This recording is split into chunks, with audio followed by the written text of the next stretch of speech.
마가복음 14장 26절부터 52절입니다. 마가복음 14장 26절부터 52절까지 펴시고요.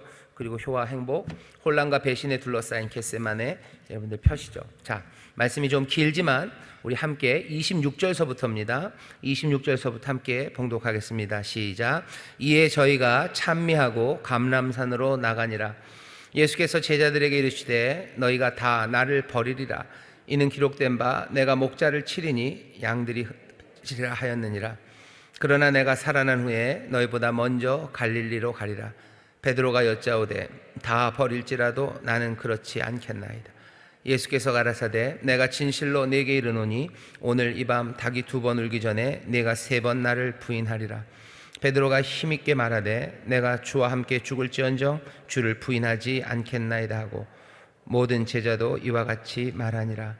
저희가 겟세마네라 하는 곳에 이름에 예수께서 제자들에게 이르시되 나의 기도할 동안에 너희는 여기 앉았으라 하시고 베드로와 야고보와 요한을 데리고 가실새 심히 놀라시며 슬퍼하사 말씀하시되 내 마음이 심히 고민하여 죽게 되었으니 너희는 여기 머물러 깨어 있으라 하시고 조금 나아가사 땅에 엎드려 될 수 있는 대로 이때가 자기에게서 지나가기를 구하여 가라사대 아바 아버지여 아버지께는 모든 것이 가능하오니 이 잔을 내게서 옮기시옵소서.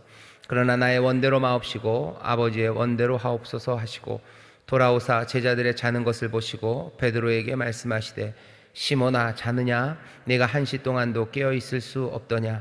시험에 들지 않게 깨어 있어 기도하라. 마음에는 원이로되 육신이 약하시도다 하시고 다시 나아가 동일한 말씀으로 기도하시고 다시 오사 보신즉 저희가 자니 이는 저희 눈이 심히 피곤함이라.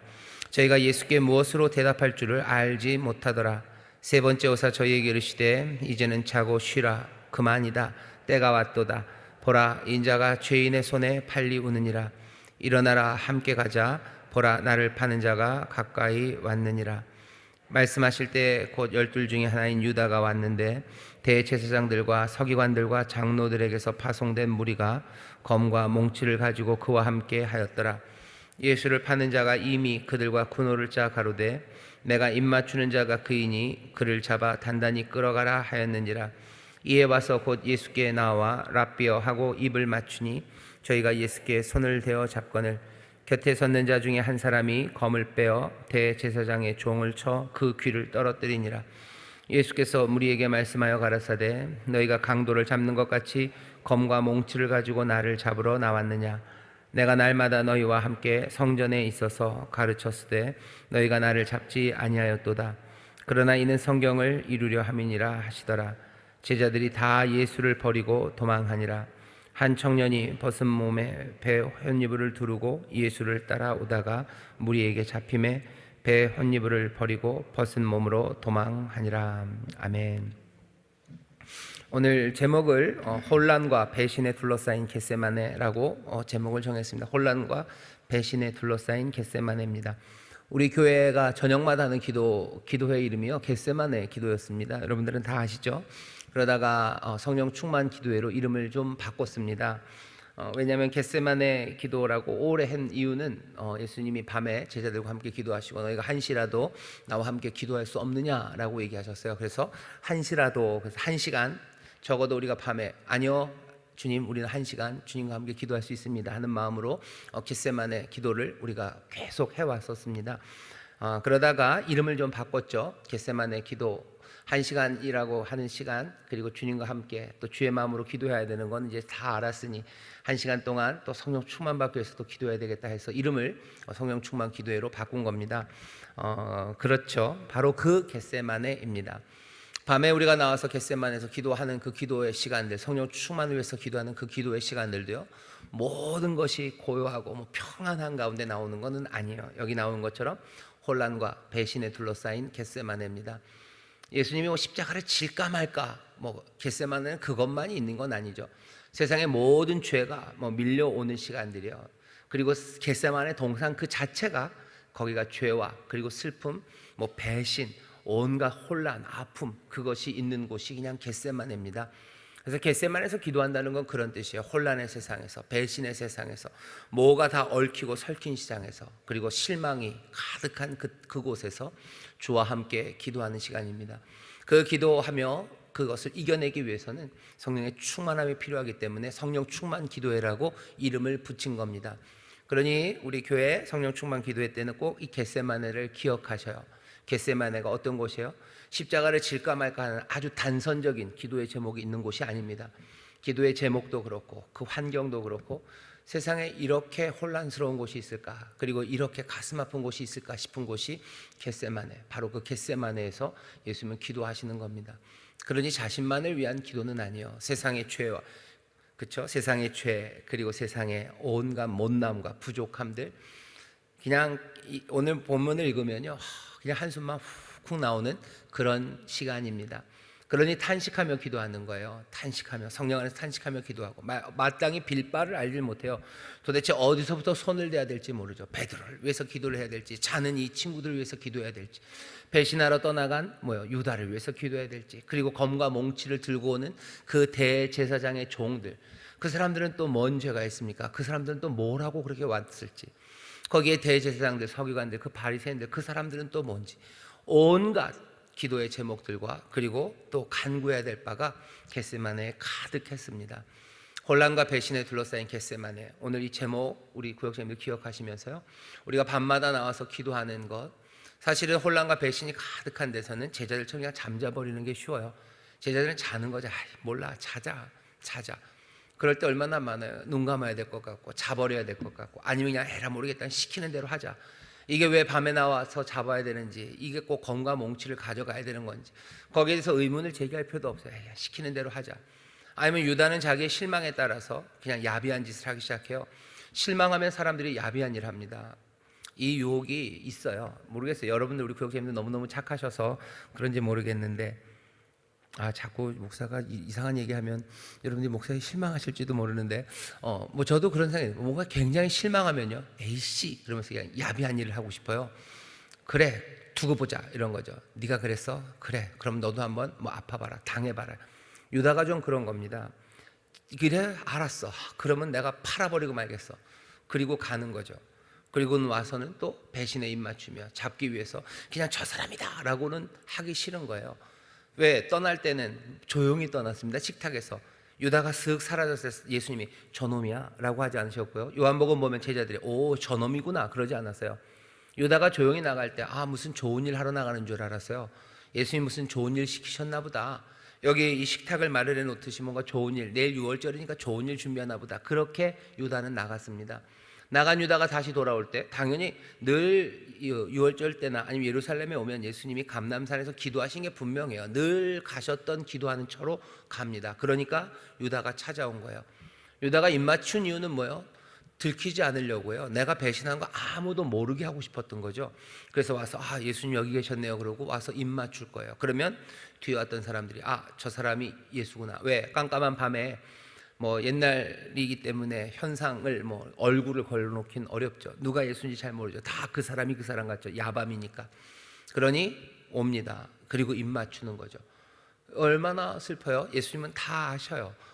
그냥 혼란과 배신이 지금 거기 그렇게 아주 적나라하게 거기 그냥 펼쳐지는 그곳입니다. 그곳에서 예수님은 기도하고 계시고요.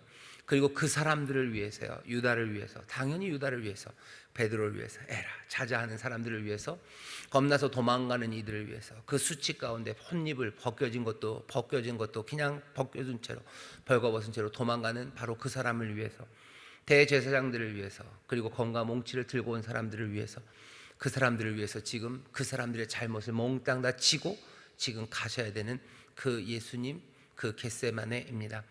혼란과 배신에 둘러싸인 겟세마네입니다. 한번 보시죠. 도대체 어떤 일이 일어났는지 보시고, 먼저는 찬송하며 가십니다. 시편 115편서부터 118편을 찬송했을 거예요. 26절 보시죠. 이에 저희가 찬미하고 감람산으로 가니라. 마지막 만찬을 잘 하셨어요. 그리고 기도하러 가십니다. 무슨 노래를 불러요? 여러분들 그런 거 많으시죠? 요새는 좀 안 그러는데 옛날에 친구들이랑 밤길 걸어가면서 야 무슨 노래 부르자 이렇게 해보신 적 있으시죠? 있으시죠? 그러다가 이제 한 녀석이 부르면 이제 따라 부르고 이제 또 이 노래는 계속 이어집니다. 그러니까 밤에 친구들이랑 다니는 게 얼마나 재밌어요. 그리고 축제 날인데 즐겁습니다. 유월절 즐거움으로 사람들은 노래를 하는데 당연히 유월절에는 유월절 노래 불러야 됩니다. 시편 115편부터 118편을 유대인들은 이 유월절에 불렀어요. 한번 보셔요. 자, 펴시죠. 시편 115편 그리고 116, 117, 118 한번 펴시죠. 어떤 노래들을 불렀을지 우리가 좀 봐야 됩니다. 자, 시편 115편을 펴주셔요. 펴셨습니까? 아, 예, 성경책 넘기는 소리가 좋네요. 네, 거의 다 찾으신 것 같아요. 성경책 넘기는 소리가 너무 오래 나면 우리 구역자님들은 시편이 어딘지 모르나 생각하게 됩니다. 시편 115편 죄송합니다. 1절에서부터 우리 같이 한번 읽어보겠습니다. 시작. 여호와여 영광을 우리에게 돌리지 마옵소서. 우리에게 돌리지 마옵소서. 오직 주의 인자하심과 진실하심을 인하여 주의 이름에 돌리소서. 어찌하여 열방으로 저희 하나님이 이제 어디 있느냐 말하게 하리까. 오직 우리 하나님은 하늘에 계셔서 원하시는 모든 것을 행하셨나이다. 저희의 우상은 은과 금이요 사람의 수공물이라. 입이 있어도 말하지 못하며 눈이 있어도 보지 못하며 귀가 있어도 듣지 못하고 코가 있어도 맡지 못하며 손이 있어도 만지지 못하며 발이 있어도 걷지 못하며 목구멍으로 소리도 못하느니라. 우상을 만드는 자와 그것을 의지하는 자가 다 그와 같으리로다. 이스라엘아 여호와를 의지하라. 그는 너희 도움이시오 너희의 방패시로다. 아론의 집이여 여호와를 의지하라. 그는 너희 도움이시오 너희 방패시로다. 여호와를 경외하는 너희는 여호와를 의지하라. 그는 너희 도움이시오 너희 방패시로다. 잠깐만요. 다 읽기는 어려우니까 9절부터 11절만 보셔요. 여호와를 의지하라 그러죠. 이스라엘아 여호와를 의지하라. 그는 너희 도움이시오 너희 방패시라. 제자들은 기쁨으로 불렀을 겁니다. 그죠? 여호와께서 구원하셨어요. 애굽에 있는 모든 것들을 깨뜨리셨어요. 그 우상들 별것 아니에요. 주께서 도우셔요. 자, 이스라엘아 여호와를 의지하라고. 그가 너의 방패라고. 어쩌면 제자들은 기쁨으로 노래합니다. 예수님도 그 기쁨으로 노래하는 것들을 망치고 싶지는 않으시죠. 유월절 노래답게 부르십니다. 하지만 예수님은 지금 이 밤이 지나면, 그죠? 이 밤이 지나면 어디로 가야 되는지를 아셔요. 어디로 가야 되는지를 아셔요. 어디로 갈지를 아시는 분이 지금 9절부터 11절을 부른다고 생각해 보세요. 이스라엘아 여호와를 의지하라. 이건 누구에게 하는 말이에요? 자기 자신에게 하는 말이죠. 여호와를 의지해야 돼요. 주님을 하나님을 의지해야 돼요. 그는 너의 도움이시오 너의 방패시라. 아론의 집이여 여호와를 의지하라. 그는 너희 도움이시오 너의 방패시다. 여호와를 경외하는 너희는 여호와를 의지하라. 그는 너희 도움이시오 너의 방패시로다. 제일 마지막에 17절 18절 볼까요? 죽은 자가 여호와를 찬양하지 못하나니 적막한데 내려가는 자는 내려가는 아무도 못하리로다. 우리는 이제부터 영원까지 여호와를 송축하리로다. 할렐루야. 죽은 자는 여호와를 송축하지 못할 겁니다. 근데 나는 지금 죽으러 가는 길이에요. 죽으러 가는 나는 여호와를 송축할까? 온갖 생각들이죠. 이제부터 영원까지 여호와를 송축하리로다. 할렐루야.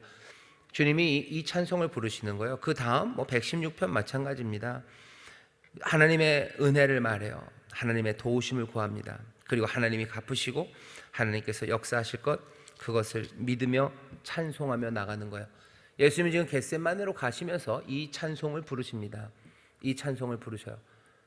이 찬송을 부르는 찬송에 예수님은 기도와 간구로 이 찬송을 부를 수밖에 없죠. 예수님의 마음에 공감하는 제자들은 없는 것 같습니다. 예수님의 마음에 공감해야 돼요. 근데 그걸 몰라요. 떡 그리고 잔을 내어주시며 내 몸이다 붓는 내 피다 라고 얘기하시고 내가 죽는다 얘기하지만 사람들은 상상할 수 없습니다. 예수님도 아셔요. 제자들이 이걸 상상할 수는 없을 거야. 이거는 하나님의 지혜고 이건 감당할 수 없는 은혜와 긍휼이에요. 사람은 상상할 수 없는 일. 그러나 하나님 내 아버지가 나에게 맡기신 일, 그 길을 예수님 가시면서 부르는 찬양입니다. 예수님의 마음에 제자들은 공감할까? 아니, 공감 못했을 겁니다. 아니, 어쩌면 했을지도 모릅니다. 했기 때문에 잤을 수 있어요. 했기 때문에 보고 싶지 않은 거죠. 왜? 뒤에 보면 예수님 괴로워하셔요. 몸부림치십니다. 신음하고 괴로워하셔요. 이게 오늘 질문입니다. 제자들은 115편, 118편까지 시편을 찬송하며 감람산으로 가는데 제자들은 예수님의 마음을 공감했을까? 예수님은 그 노래를 어떻게 불렀을까? 그게 이 마가복음을 이해하는 열쇠입니다. 자, 보시죠. 다시 마가복음으로 오시죠. 그리고 효화행복 교재를 펴시고 같이 읽기 시작하겠습니다. 시작. 예수님과 제자들은 마지막 만찬을 마치고 유월절 찬양을 부릅니다. 그리고 곧장 감람산으로 향하셨습니다. 유월절에 부르는 노래는 시편 115편에서 118편까지의 시입니다. 감람산으로 나아가실 때 찬양을 멈추지 않으셨을 겁니다. 도우심을 구하며 걸으셨습니다. 영혼을 사망에서 건지시길, 그리고 눈물에서 건져주시길 간구하는 찬양 속에 예수님은 걸으셨습니다. 제자들은 만찬 때부터 산에 오르는 지금까지도 예수님의 슬픔과 고독함을 고스란히 느꼈을 것입니다. 그러나 그들은 불안하고 고단할 뿐 예수님이 가시는 길에 깊이 공감하지 못하였습니다. 예수님께서 거기까지만요. 예수님의 마음에 공감했을까? 만약에 그리고 그러기를 바라는데, 우리가 이 예수님의 마음에 공감한다면 우리를 향한 예수님의 마음에도 우리가 공감할 수 있습니다. 그러니까 우리가 예수님의 마음을 알기 시작하면요, 아, 예수님도 우리를 이렇게 생각하고 사랑하시겠구나 하는 것들을 어떻게 해요? 우리의 마음에도 절절하게 느껴지기 시작해요. 이게 뭐 공감이라는 게 그런 거죠. 공감입니다. 함께 하는 거예요. 함께 오고 갑니다. 그러니까 우리가 예수님의 마음을 알기 시작하면요, 그리고 그러니까 우리가 예수님의 마음을 알기 시작하면 또 예수님이 우리에게 가지고 계신 그 마음이 보이기 시작해요. 이건 뭐 철든 아이들은 압니다. 철든 아이들은 엄마 마음 몰라요. 아빠 마음을 몰라요. 엄마 마음, 아빠 마음을 알기 시작한다는 건 뭐예요? 애가 철이 드는 거예요. 철이 드는 건 뭐죠? 철이 드는 건 엄마가, 아빠가 나에게 어떤 마음을 가졌는지를 얘가 알기 시작하는 거. 그게 철드는 겁니다. 예수님의 마음에 공감하기 시작하는 거, 그것은 우리를 향한 예수님의 마음, 그 마음이 알아지기 시작하는 거예요. 그것 알기 시작하면 그때는 그게 철드는 거고요. 그걸 뭐라 그러냐면은 소위 말하는 커뮤니케이션이에요. 그게 같이 돌아가기 시작해요. 함께 오고 갑니다. 교통함이 생겨요. 그 교통함 가운데 그 교통함이 점점점 무슨 공 던지기 하듯이 멀어지고 멀리 갔다가 멀리 왔다, 그렇게 예수님과의 마음이 왔다 갔다 하다 보면요, 이게 점점 가까워지기 시작하는 거죠. 그러면서 어느샌가 그냥 네 마음이 내 마음이 되고 내 마음이 네 마음이 되는 거예요. 그런 걸 뭐라 그래요? 점심이 아니고 전심입니다. 전심이요. 전심이죠. 이 마음이 그냥 그 마음이요. 이 마음이 그 마음이 되는 거. 그러면 어느샌가 우리의 마음이, 그리고 주의 마음이 그 안에서 하나 되기 시작해요. 내가 너희 안에, 너희가 내 안에. 거기에서 원하는 대로 구하는 것, 당연히 주의 뜻대로 구하게 될 겁니다. 너희가 아버지의 뜻대로 구하면 뭐든지 구해라, 다 주신다요. 우리의 마음이 그렇게 되기 위해서 여기 해야 되는 건 뭐죠? 예수님의 마음으로 찬송하기 시작하는 겁니다. 우리를 향한 예수님의 마음에 공감이 나오기 시작합니다. 자, 그 다음부터 계속 예수님께서 제자들에게 말씀하십니다부터 읽겠습니다. 시작. 예수님께서 제자들에게 말씀하십니다. 너희 모두 세상이 무너지 듯한 심정이 들 텐데 그것이 나 때문이라고 생각할 것이다. 그러나 성경은 이렇게 말한다. 내가 목자를 치리니 양들이 허둥지둥 될 것이다. 그러니 내가 다시 살아난 뒤에는 너희보다 앞장서 갈릴리로 갈 것이다. 그들은 결국 고난의 예수를 버리고 흩어질 것이라 예언하시자 베드로가 거세게 반발하였습니다. 주님과 함께 죽는 한이 있더라도 저는 절대로 주님을 부인하지 않겠습니다. 그가 외치니 다른 제자들도 모두 그렇게 말합니다. 하지만 주님은 이미 알고 계십니다. 겟세마네에는 유다의 배신의 입맞춤만이 있었던 것은 아닙니다. 혼란에 빠져 모두 흩어지게 되는 제자들의 배신도 있었습니다. 그들이 첫 번째 시험대에 오를 때가 1시간도 채 남지 않았습니다. 악의 추한 얼굴을 맞닥뜨리게 될 것이고 곧 첫 번째 실패를 겪을 것입니다. 31절 보셔요. 성경 31절 베드로가 힘있게 말합니다. 이게 아이러니예요. 힘있게 말해요. 지금은 아주 힘있게 말합니다. 내가 주와 함께 죽을지언정 주를 부인하지 않겠나이다 하고, 그 다음엔 모든 제자도 이와 같이 말했습니다. 주와 함께 죽을지언정 주를 부인하지 않겠다고 모두 함께 힘있게 말했어요. 채 몇 시간 남지 않았습니다. 이 사람들이 이 힘있게 말한 말들을 어떻게 뒤집어 놓는지, 힘있게 말하는 그 소리가 겟세마네에 가득했어요. 그리고는 썰물처럼 어둠 속으로 도망가 버린 그 사람들이 있었던 곳이 겟세마네입니다. 떠날 사람들이요, 버리고 떠날 사람들입니다. 버리고 떠난 사람, 떠나겠으나 예수님의 말씀이 묘하세요. 27절 보시죠. 예수께서 제자들에게 이르시되 너희가 다 나를 버리리라. 이는 기록된 바 내가 목자를 치는 양들이 흩어지리라 하였느니라. 그냥 그럴 거 내가 안다는 거예요. 왜? 목자를 치시는 시간이 양은 흩어질 거예요. 내가 너희들에게 그렇게 너무 실망하지 않으시겠다고 얘기하시는 거죠. 그러면서 내가 살아난 후에 너희보다 먼저 갈릴리로 갈게 라고 얘기해요. 갈릴리 어디입니까? 이 제자들을 만날 곳이에요. 갈릴리로 먼저 가겠다. 가서 보자. 가서 만나자 얘기하셔요. 버리고 떠나갈 겁니다. 그런데 예수님 뭐래요? 내가 너희들 다시 만나겠다고 얘기하시는 거예요. 버리고 떠날 사람들 향해서 지금 뭐 하시는 거예요? 약속해 주시는 겁니다. 어제 그제 못난이들의 다락방이라고 설교를 했어요. 예수님이 그 다락방에서 그 사람들이 못난 사람인 거 알죠. 누가가 일부러 그 대화를 쭉 우리에게 들려주면서요, 그 사람들이 누군지를 보여준 겁니다. 예수님은 뭐 벌써 아셔요. 이 사람들 버리고 떠나요. 하지만 말씀을 하나 더 주신 거죠. 목자를 치시니 양을 흩으시는 거야 라고 그냥 위로하시는 거예요. 그냥 그런 거야, 그런 거야. 그냥 말씀이 이루어진 거라고 생각해. 더 좋은 일을 하나님이 이루신다고 생각해. 그리고 나는 너희를 만나러 갈릴리로 갈게 라고 얘기하셔요. 버리고 떠날 사람들을 향해서 예수님은 뭐 하시죠? 약속을 주십니다. 예배하는 자리는 그런 자리예요. 뒤에서는 우리는 우리를 아는가. 자신만만한 베드로는 자기를 힘있게 말하죠. 모두가 다 주를 버릴지언정 나는 주와 함께 죽을 거예요. 주와 함께 죽을지언정 주를 부인하지 않는답니다. 베드로는 자기를 모릅니다. 어쩌면 그 못난이들의 다락방이라는 설교에서 제시하고 싶었던 것은 다락방에 모인 사람들이 알아야 돼요. 우리가 못난 사람인 걸 알아야 됩니다. 배신할 사람들이고, 그리고 불순종하는 사람이고, 그리고 불신의 사람들이고, 뒤에 칼을 숨기고 있는 사람들이고, 그리고 또 더 남들보다 잘났다고 말하는 사람들이고, 우리가 꽤나 괜찮다고 생각하는 사실은 못난이들이 거기에 있는 겁니다. 우리는 우리 자신을 아는가? 지금 모르겠어요. 얘기가 길어질 것 같은데 걱정하지 마십시오. 30분에 끝낼 겁니다. 하나님이 원하시면 제가 말하고 싶은 것은 지금 우리가 은혜 아니면 여러 신앙이 어려워지는 이유는 세상과 딱 부딪히는 데는 어디냐면요, 꽝 부딪히는 데는 어디냐면 우리 자신에 대한 생각입니다. 사실은 사람들은 하나님에 대해서는 아예 말도 안 해요. 우리는 하나님이 이런 분, 주님은 이런 분, 거기에서 부딪히지도 않아요. 왜? 그 사람들은 거기에 대해서 아예 관심을 접어버렸기 때문이에요. 부딪히는 데는 어디냐면 우리에 대한 이해입니다. 사람, 나 자신에 대해서 세상과 우리가 어떻게 이해하나요? 여기에서 우리는 밀립니다. 어떻게 밀리냐면 성경은, 그리고 분명히 우리가 배운 바는 사람은 하나님의 하나님의 형상으로, 예수 그리스도를 통해서 하나님의 형상을 닮아갈 거예요. 그 소망이 우리에게 있지만, 그렇게 만들어졌지만 지금은 몽땅 다 구부러지고 무엇 하나 여기에 선한 것이 없는 사람들이라고 얘기해요.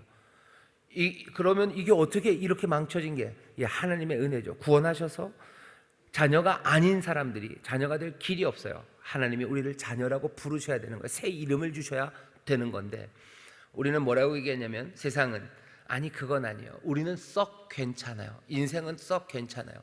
부족하고 못난 모습들이 있지만 그 안에 뭔가 좋은 게 분명히 우리는 있어요 라고 얘기합니다. 이 얘기가 밀려 들어와요. 그래서 교회도 뭐라고 얘기해요? 우리도 많이 망가졌지만 우리 안에 뭔가 좀 좋은 게 있어요 라는 이야기들을 합니다. 이렇게 되면 우리가 알고 있는 진리랑 이게 부딪히기 시작해요. 왜? 그러면 은혜 말고 다른 것들이 생겨요. 하나님의 은혜로, 하나님의 사랑과 긍휼하심으로 우리를 바꾸실 것에 대해서 우리가 믿어야 거기에 대한 감사, 그리고 전혀 다른 세상을 확 뒤집어지는 확 뒤집어 놓으시는 구원이 가능한데, 우리 안에 뭔가 좋은 게 있다면 뭔가를 덜어내고 그 안에 있는 것들을 드러내는 것 같은 그런 느낌이 돼버리면요, 그러면 신앙은 이상하게 섞여버리기 시작합니다. 베드로는 생각하는 거야. 우리는 할 수 있다고 얘기해요. 아니요, 할 수 없어요. 안 돼요. 없어요. 뭐가 있는데 힘있게 얘기한다고 되는 게 아니에요. 혼이불을 두르고 나온다고 되는 게 아니에요. 그거 다 벗겨질 거고 얼마 안 있어서 나타날 겁니다.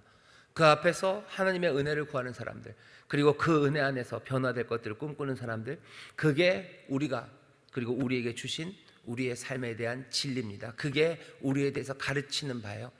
근데 그걸 받아들이지 못하면, 세상이 말하는데 우리 안에 뭔가 좋은 게 있다는 걸 계속해서 포기하지 않고 그 말을 우리 가운데 가지고 들어오기 시작하면 은혜도 이상해지고요, 우리가 변화하는 그 변화의 길도 이상한 길이 되어버립니다.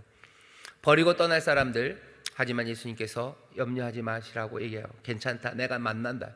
내가 만나요. 은혜가 우리를 또 찾아오실 겁니다. 배신하고 떠나가면 스스로 어떻게 해요? 아니요. 주께서 우리를 찾아오시는 거죠. 찾아오셔서 또 은혜로 우리를 새롭게 하십니다. 그게 어쩌면 오늘 하루 지금 다 설명할 수는 없겠지만 계속해서 아마 보시게 될 겁니다. 우리 안에 있는 좋은 것이 없음을 인정할 때, 그때 은혜가, 그리고 그때 우리의 삶이 진리와 함께 걸어가기 시작하는 그 길이 열립니다. 그건 만만치 않은 길이에요. 그게 제대로 잘 깨달아지기가 어렵습니다. 그리고 그것을 어떻게 살아가야 되는지는 계속해서 물어봐야 되는 질문들입니다. 다시 한번 오늘은 여기까지만 하고 이 내용을 다시 돌아오겠습니다. 버리고 떠날 사람들, 예수님이 부르셨어요. 또 하나 보시죠. 함께 있기를 원하십니다. 이게 뭐예요? 왜 기도하라고 그러실까요? 이 사람들 기도 못해요. 이 사람들 기도 못합니다. 둘 중에 하나죠. 아예 그냥 별 볼 일 없고 눈치 없는 사람들이다. 아니면 예수님이 괴로워하는 걸 보고 뭔가 눈치를 챈 거예요. 여러분들 그런 적 있으시죠? 아이들이 부모님이 대판 싸우면요, 애들이 잡니다. 하지만 자지 않아요. 애들이 자요. 저렇게 시끄러운 소리가 나는데 왜 잘까? 나와서 말리는 녀석이 있는가 하면요, 그냥 자는 녀석이 있어요. 그냥 그러다 잠이 들기도 합니다. 제자들이 어떤 건지 잘 모르겠어요. 적어도 마가복음을 읽어보면 이게 좀 애매합니다. 한번 보셔요. 32절부터 보셔요. 저희가 겟세마네를 하는 곳에 이름에 예수께서 제자들에게 이르시되 나의 기도할 동안에 너희는 여기 앉아 있으라 하시고 베드로와 야고보와 요한을 데리고 가실새 어떻게 하시오? 심히 놀라시며 슬퍼하사 말씀하시되 내 마음이 심히 고민하여 죽게 되었으니 너희는 여기 머물러 깨어 있으라 하시고, 이 이야기를 들은 거예요. 죽을 것 같다 라고 하셨어요. 심히 놀라시고 고민하고, 그러면서 너희는 나를 위해서 기도하래요. 예수님 오셨을 때 아는 척하기 쉽지 않았을 겁니다. 원래 내가 사랑하고 내가 존경하는 이가 무너져 내리는 것을 보고 싶지 않죠. 눈 감고 싶죠. 그래서 아니면 정말로 이 사람들은 아예 눈치가 없는 꼬맹이들이라서, 정말로 그렇죠. 형제가 둘이 자요. 엄마 아빠가 진짜 난리나 싸웁니다. 3살짜리 녀석은 세상 모르고 자기도 하고, 조금 큰 7살짜리 8살짜리 녀석은 그냥 자는 척하고 있는 거죠. 뭔지는 모릅니다. 하지만 적어도 이 둘은 뭐가 됐든지 함께 기도할 수는 없어요. 그런데 재밌는 건 결국은 뭐가 됐든지 도망갈 겁니다. 아무것도 모르고 놀라서 도망가든 아니면 실망해서 도망가든 슬퍼하며 도망가든 도망갈 사람들임을 아셔요. 근데 왜 굿해요? 어차피 다 도망갈 건데 왜 굿해요? 제대로 기도도 안 할 건데 왜 굿해요? 예수님께서는 겟세마네로 이 제자들을 데리고 가실까요? 실망스럽고 부끄러울 수 있는 자리입니다. 그렇죠? 여러분들 부모가 경찰한테 잡혀갈 때 수갑 차는 거 그거 얼마나 부끄럽습니까? 그러니까 형사들이 와서 그래요. 공공의 적에서 그러죠. 강철중이가 와서 그럽니다. 애 없을 때 와서 잡아갈 수도 있고 우리가 좀 해줄 수 있는 게 있거든요. 그러면서 애 없을 때 와서 잡아갈 수 있고, 잡아가더라도 수갑 안 채워서 잡아갈 수 있고, 좀 친해지면 그럴 수도 있는 거라고 그러면서 얘기를 해요. 실망스럽고 부끄러울 수 있습니다. 그래서 지난번에 한번 기무사 사령관이 잡혀갈 때가 있어요. 그 양반이 자살을 하셨어요. 명예를, 그래서 얼마 전이죠. 왜냐하면은 아직 뭐가 제대로 기소도 되지 않았는데 수갑을 채우고 들어갔어요. 수갑을 채우고, 그러니까 수갑을 보여주지 않으려고 이렇게 수건을 가리고 이렇게 하고 들어갔죠. 그게 자녀들 아니고 사랑하는 제자들 앞에서 얼마나 부끄럽습니까? 실망스럽고 부끄러울 수 있는 자리예요. 끌려가는 자리입니다. 그것도 아주 폭도들에게, 말도 안 되는 사람들에게, 정말로 뭐 하나 깜도 안 되는 사람들에게 끌려가야 되는 그 자리가 얼마나 부끄럽고 수치스러운 자리겠어요. 피하고 싶죠. 그거 알면 오지 마라 라고 하셨을 것 같아요. 저라면 그랬을 것 같아요. 오지 마라. 여러분들한테 제가 잡혀갈 일이 있는데 여러분들 나와서 날 위해서 아니요, 오지 마셔요. 잡혀갈 거 뻔하면 오지 말라고 그럴 겁니다. 근데 예수님 뭐라 하셔요? 도망갈 사람들임을 아시는데도 와서 기도하라고 그러시고, 실망스럽고 부끄러운 자리일 수 있는데 그런데도 굿해요. 오라고 하십니다. 실망이 가득한 곳이에요. 그런데도 오라고 하셔요. 왜 오라고 하시나? 이게 저는 이걸 준비하면서 왜 오라고 그러셨을까? 실망이 가득한 곳에 다음 단락입니다. 같이 읽어보겠습니다. 시작. 예수님은 겟세마네로 향하시며 제자들과 함께 하시길 원하셨습니다. 제자들을 다락방에 남겨두거나 멀리 보내실 수도 있었지만 그들을 가까이 남아있게 하셨습니다. 우리는 하나님의 관계는 물론 다른 사람들과도 관계를 맺는 존재로 창조되었습니다. 예수님은 그 고통스러운 밤을 맞아 가장 가까운 이들을 불러 함께 기도하게 하셨습니다. 마가는 예수님이 심히 놀라시고 슬퍼하셨다고 표현합니다. 불안이 예수님을 덮쳤습니다. 예수님의 인성이 오롯이 드러납니다. 그분은 그 괴로움을 토로하시며 제자들에게 간곡히 부탁하십니다. 깨어있으라. 예수님은 끈질기고 가차없는 유혹의 엄습을 느끼시고 반복하여 감람나무 그늘 속으로 들어가 기도하셨습니다.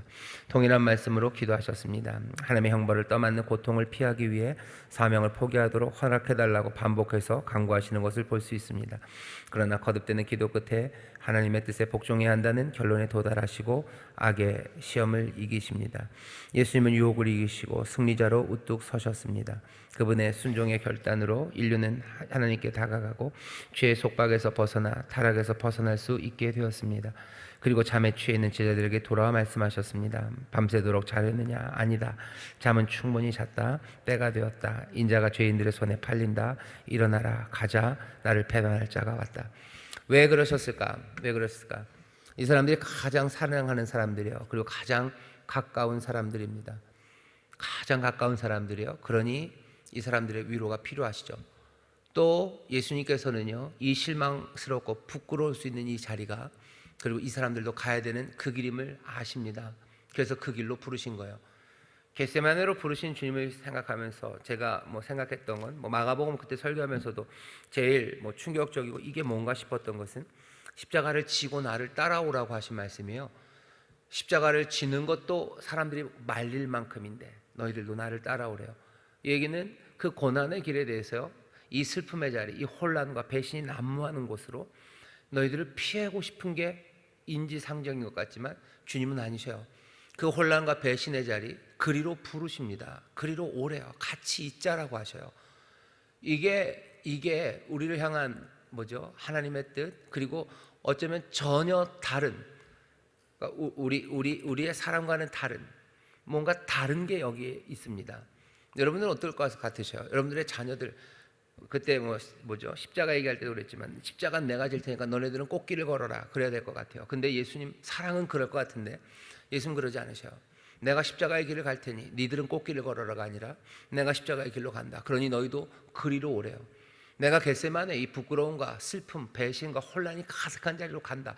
그러니 너희들 빨리 어서들 도망가라 라고 하지 않으시고 나랑 같이 가자, 그리로 가자, 그렇게 부르십니다. 함께 있기를 원하셔요. 함께 있기를 원하셔요. 왜? 정말로 참된 생명이라 제가 목이 메어서 그런 게 아닙니다. 정말로 참된 생명이라는 게 뭔지를 보여주시는 거예요. 꽃길을 걸어, 내가 누구를 꽃길을 걸어가는 거, 그게 참된 생명이 아니고 이 혼란과 배신의 자리, 거기에서 그 아픔들, 그것들 감당하면서 내 힘으로는 아니에요, 도우심을 구하며 그 길을 걸어가는, 그것이 정말로 예수의 형상입니다. 그것이 하나님의 형상이에요. 우리가 하나님의 형상으로 지음받았어요. 하나님이 우리를 사랑하시고 긍휼을 베푸시고 우리에게 복 주시는데 하나님이 어떤 분이시냐? 하나님의 형상대로 우리는 삽니다. 하나님 어떤 분이시요? 겟세마네를 피하지 않는 분이시요. 그러면 우리도 겟세마네를 피하지 않는 분입니다. 사랑과 긍휼로 십자가를 지고 가시는 분이요. 그러면 우리 하나님의 형상을 닮은 우리도 그렇게 걸어가는 겁니다. 사람들은 사람의 형상 아니면 우리의 꿈, 우리의 완성이라는 것이 꽃길을 걸어서 아무 문제 없이 정말로 그냥 그렇게 살아가는 게 인생이라고 생각하고 가르치는 사람들이 있어요. 왜? 우리 안에는 좋은 게 있으니까. 우린 그럴 자격이 있다고 얘기해요.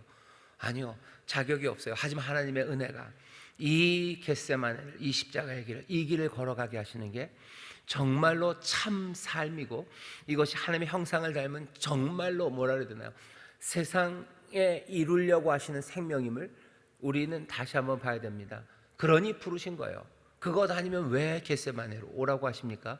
어차피 도망갈 친구들이고 어차피 기도도 안 할 텐데, 가봐야 험한 꼴 볼 텐데, 가봐야 실망스러운 거 볼 텐데, 나중에 되지도 않은 칼 꺼냈다가 이건 또 얼마나 부끄럽습니까? 그냥 칼 꺼내서 그냥 제대로 휘둘러 보지도 못해요. 그 사람들 다 쫓아냅니까? 쫓아내지도 못할 거예요. 그러면서도 얼마나 자기 실망하는 자리겠습니까? 그냥 갈릴리로 가라, 갈릴리에서 만나자 그러셨으면 좋죠. 어차피 갈릴리로 가실 건데 나중에 천국에서 보자 그랬으면 좋을 텐데 그러지 않으셔요. 겟세마네로 오라고 그들을 부르십니다. 함께 있기를 원하셔요.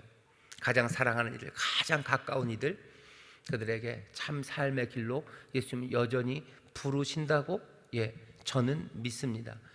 그러니 이 말씀 가운데서 혼란과 배신에 둘러싸인 겟세마네, 여러분을 피하려고 하지 마셔요. 주와 함께 내가 그곳을 간다고 생각하시고, 내가 전에는 거기서 도망갔지만 내가 언젠가는 주와 함께 끝까지 부인하지 않고 그 대제사장의 뜰에 가서 내가 외칠 거라고, 결국은 외칩니다. 결국은 베드로가 그 대제사장들 앞에 서죠. 그리고 말하죠. 그리고 외치죠. 너희가 잘못했다고, 그리스도, 예수가 그리스도라고, 하나님의 아들, 회개하고 성령에 받아서 너희들 그렇게 살아가자고 대제사장을 향해서, 그리고 그 예수님을 잡으러 왔던 모든 이 하속들과 예루살렘의 거민들 향해서 베드로는 외치기 시작합니다. 다른 삶이 열릴 거예요. 그것을 우리는 믿습니다. 자, 그 다음 회개와 후회입니다. 이 여기죠. 도망간 사람들이요, 어떻게 해야 됩니까? 회개해야 돼요. 후회 그거 가지고는 안 됩니다. 다시 오려면 자기를 낮춰야 돼요. 내 못난과 부족함을 고백하고 그리고 은혜를 구해야 됩니다. 그러면 성령의 은사 안에서 회개하고 성령을 선물로 받아 하나님의 백성, 그 새로운 삶을 살 수 있습니다. 마지막 단락 같이 읽어볼까? 예수님께서 시작. 예수님께서 말씀을 마치자마자 유다가 겟세마네 동산의 고불고불한 길을 걸어 들어와 종교지도자들의 작은 부대가 예수님을 둘러싸도록 하고 예수님께 입맞춤을 합니다. 제자들은 두려워 뿔뿔이 흩어져 황급히 도망을 갑니다. 유다는 이 사건 이후로 어둠 속으로 황망히 사라집니다. 우리는 마태복음을 통해 그가 크게 후회했으며 그 후 목을 맸다는 것을 압니다. 후회는 회개와 크게 다릅니다. 자기를 낮추고 솔직히 고백하여 예수님께 용서를 구한 회개는 죽음으로 끝나지 않습니다. 그러나 유다는 악을 섬겼고 회개하지 않았습니다. 결국 악에게 파멸당하였습니다. 구원을 이루는 과정에 온갖 혼란이 난무하지만 예수님은 그 모든 것을 지나 구원을 이루는 길로 가십니다. 예수님처럼 묵묵히 성실하게 구원을 이루시는 주님을 찬송합니다. 주님의 길을 보셔요. 모든 혼란, 배신, 그것들을 다 지나가십니다. 구원은 그렇게 이루어집니다. 구원은 그렇게 이루어져요. 우리의 가정과 교회, 이 땅도 마찬가지예요. 모든 혼란을 지나가시는 분이세요. 묵묵하게 그리고 성실하게 찬송과 기도로 그 길을 지나갑니다. 은혜를 붙잡는 믿음으로 그 길을 걸어가요. 우리 인천수목교회도 또 우리 특별히 교역자들, 우리 구역장님들, 다른 사람들은 몰라도 예수님이 이 12 제자는 데리고 가셨어요. 많은 사람들이 예루살렘에 벌써 예수님을 따라서 왔지만 그 사람들을 다 깨워서 가지는 않았습니다. 적어도 자기가 사랑하시는 이들 12은 함께 데리시고 이 혼란을 지나가는 그 길로 가셔요. 먼저 그 길을 걸어가는 사람들이 있습니다. 교역자들이 그럴 거고 우리 구역자님들이 그래요. 아직 우리 인천수목교회 성도들이 몽땅 다 이 혼란과 배신의 겟세마네를 주님과 함께 지나가지는 못해도 우리는 부르셨고, 아마 저도 그렇고 우리 구역자님들 여러 번 부르셨어요. 여러 번 부르셔서 여러 번 도망가셨고, 어떤 때는 혼이불을 두르고 나오셨다가 그냥 벌거벗은 채로 도망가신 적도 있으시고, 뭔가 좀 어떻게 해보려고 인간적인 방법으로 칼 휘두르다가 그냥 또 가셨던 적도 있을 겁니다. 하지만 이 혼란을 지나는 찬송과 기도로 묵묵히 이 길을 갈 때 약속하신 성령님 우리에게 주셔서 내 힘과 내 능이 아니라 하나님의 신으로, 주의 영으로, 그 아들의 영으로 우리로 이 혼란과 배신의 겟세마네를 지나 구원의 역사를 이루게 하시는 그 주님이 우리와 함께 하시고 또 그 주님께서 우리를 새롭게 하실 줄 믿습니다. 자, 우리 한 걸음 내딛기만 같이 읽겠습니다. 시작. 혼란과 배신은 우리 주변에 널려 있습니다. 그 아수라장을 뚫고 구원자 예수님은 아버지의 뜻을 이루십니다. 우리도 이 땅에 구원과 화목의 일을 이루어갈 그리스도의 대사들입니다. 혼란과 배신을 뚫고 지나갈 힘을 얻기 위해 기도해야겠습니다. 기도하셔요. 그리고 찬송하셔요. 예수님의 마음으로 찬송하셔요. 그리고 또 성령의 도우심을 구하십시오. 두 번째 같이 읽겠습니다. 시작. 가까운 이들이 우리를 실망시키고 떠날 때가 있습니다. 원수의 공격보다도 더 힘든 시간일 수 있습니다. 그런 경험들이 있었다면 이야기해보고 어떻게 극복했는지도 나눠 봅시다. 제자들 떠나가요. 예수님, 뭐 어떻게 하셔? 갈릴리에서 보자 얘기하시고 그들을 위해서 기도하십니다. 지난주 설교에도 그러죠. 베드로를 위해서 기도하셔요. 너 시험 받지 않도록 내가 기도할 거다. 너 까부르는 그 뭐죠? 사탄이 그렇게 하겠지만 너 실패하고 넘어져도 다시 회개하고 돌아와. 네 형제들을 다시 세우는 사람이 되기를 내가 너를 위해서 기도한다고 얘기하셔요. 실망하지 마시고 갈릴리에서 만날 것을 기대하시며 여러분들 기도하십시오. 은혜가 임할 것을 위해서 기도해 주셔요. 그리고 마음 추스리시고 혼란과 배신에 둘러싸인 겟세마네 그 길을 주님처럼 그렇게 또박또박 묵묵히 성실하게 찬송과 기도로 나갈 때 하나님의 구원이 임하는 줄 믿습니다. 기도하겠습니다. 하나님 감사합니다. 우리 사랑하는 구역장들 누구보다도 주님이 사랑하셔서 부르십니다. 우리를 부르신 곳이 꽃길로 부르신 것 아니고 겟세마네 그 동산으로 부르시고 십자가를 지고 나를 따르라 부르십니다. 우리를 고생시키시려는 것 아니고 참된 생명을 우리에게 주시고 정말로 하나님의 형상을 닮아가는 그 영광의 삶으로 우리를 부르신 것을 우리로 깨닫게 하시니 주여 찬송하며 또 기도하며 한 걸음 한 걸음 주를 따르는 하나님의 귀한 자녀들 예수의 사람들 되게 하여 주옵소서. 아버지 안에는 거기에 구원의 역사가 있음을 우리가 보나 우리의 연약함을 우리의 못난과 부족함을 아오니 또 성령님 늘 함께 하셔서 하늘의 기쁨과 하늘의 은혜가 넘치게 하시고 또 주의 음성 듣게 하시고 그것으로 말미암아 정말로 영의 사람들답게 육을 따라가 아니라 영을 따라 걷는 성령의 사람들 되게 하여 주옵소서. 감사드리며 예수님 이름으로 기도하옵나이다. 아멘.